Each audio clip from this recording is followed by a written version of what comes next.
So let students see uh, what is the bills of exchange in the summarized way. It must be in the written और not in the oral. It must be dated.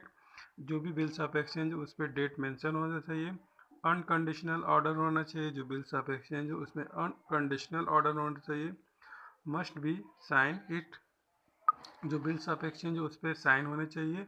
Must be stamp as per law. जो भी as per revenue rule के according उस पर जो stamp हो bearing होनी चाहिए. स्टैम्प बियरिंग होनी चाहिए. सर्टेन अमाउंट के लिए होना चाहिए. अनसर्टेन अमाउंट नहीं होना चाहिए कि इतना रुपये. जो अमाउंट है उस मस्ट बी सर्टेन. 500, 2000, 2 लाख जो भी सम है वो सर्टेन होना चाहिए. Payable to a certain person. जिसमें डायरेक्शन होना चाहिए कि इसका जो पेमेंट है वो सर्टेन पर्सन को किया जाएगा. Payable either on the demand और on the expiry of the period of the time. इसका जो पेमेंट है वह या तो payable either as a demand. जब भी डिमांड उसकी हो ड्यू डेट से पहले और on the expiry of the fix period पे किया जाना चाहिए. Must be there is a most important about the bills of exchange. It must be accepted by the acceptor या फिर पे. तो let's see what is the parties of the bills of exchange. There are basically 3 parties. You can say drawer,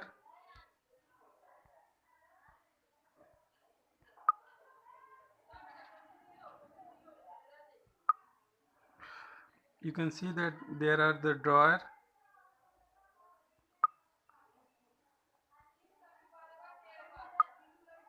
there must be a drawer maker.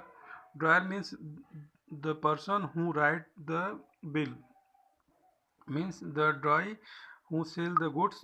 Dryer is the person who sell the good, या फिर इसको हम लोग seller भी बोल सकते हैं, creditor भी बोल सकते हैं, मेकर भी बोल सकते हैं, ड्रॉयर भी बोल सकते हैं इन केस. ठीक है, इसको हम लोग सेलर भी बोल सकते हैं. जिसने सेल किया है उसको ड्रॉयर भी बोलते हैं.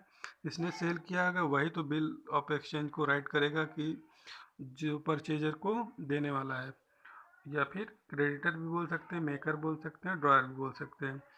और ड्रॉई कौन से होते हैं? सेकंड पार्टी हम लोग की हो जाती है ड्रॉई, जो कि बिल्स ऑफ एक्सचेंज को रिसीव करेगा. उसको एक्सेप्टर भी बोलते हैं, डेटर भी बोलते हैं, पेयर भी बोलते हैं, या फिर बायर भी बोलते हैं. ठीक है, सेलर और बायर. एक कंडीशन इसमें मस्ट होनी चाहिए कि जो हम लोग जनरल एंट्री में सीखेंगे कि देखेंगे कि जो भी ट्रांजेक्शन है बायर और सेलर के बीच में, it must be on the credit transaction होने चाहिए. हमारी जो थर्ड पार्टी है वो है पे. थर्ड पार्टी हम लोग की क्या है? पे ही है. और फोर्थ है जो इंडोर्सी है, जिसको हम लोग लास्ट में अगर इंडोर्स कर दें तो हमारी पार्टी क्या हो जाएगी? इंडोर्सी हो जाएगी. तो मेनली हमारे 4 पार्टीज है इसमें. तो एक हो गया हमारा ड्रॉयर या फिर ड्रॉई, फिर पे या फिर इंडोर्सी. अब हम लोग बिल्स ऑफ एक्सचेंज का अब लोग स्पेसिमिन देख लें. बिल्स ऑफ एक्सचेंज के स्पेसिमिन में आप देख पा रहे हैं कि ये बिल्स ऑफ एक्सचेंज का स्पेसिमिन है. इसमें देखें कि सर्टेन अमाउंट जो यहाँ पे डेफिनेशन दिया होगा कितने अमाउंट के लिए बिल्स ऑफ एक्सचेंज को ड्रा किया गया. इसमें सेंटेंस इस तरीके से होना है. 3 months after pay to the mister Ramlal sons और order of the sum of ₹1 lakh for the value received.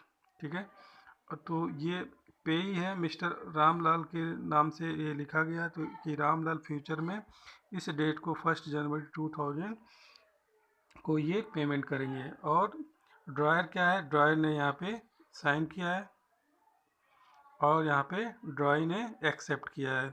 जो मोहन है वो एक्सेप्ट किया है, मोहन के नाम से लिखा गया है. ठीक है,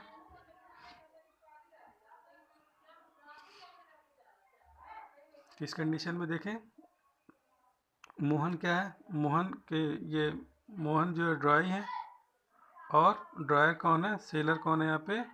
सोहन है. मोहन क्या है? ड्रॉयर है. और सोहन क्या है? ड्रॉयर है. 3 months after pay to the Ramlal और द सन्स और द ऑर्डर ऑफ द सम 1 लाख रुपये। इसने डायरेक्ट क्या किया है, पे यहाँ पे कोई और बनाया गया है। ड्रायर ये है, ड्राई ये है। ड्रायर ने ऑर्डर किया ड्राई को कि mister Shyam Ramlal and sons को आपको इस डेट पे पेमेंट कर देना है, ठीक है। और ये जो एड्रेस है मिस्टर रामलाल का एड्रेस है जिनके पास है वो लिखा गया है। ये देखिए आप लोग यहाँ पे ये रेवेन्यू स्टैम्प जो इसके अकॉर्डिंग स्टैम्प किया गया है। तो ओके स्टूडेंट, तो आई होप आप लोगों ने बिल्स ऑफ एक्सचेंज को समझने का कोशिश किया होगा। अब इसके नेक्स्ट वीडियो में हम लोग इसके जर्नल एंट्री के बारे में समझेंगे और थोड़ा सा इस पर क्वेश्चन एक करने की कोशिश करेंगे। Okay student, okay, bye, take care.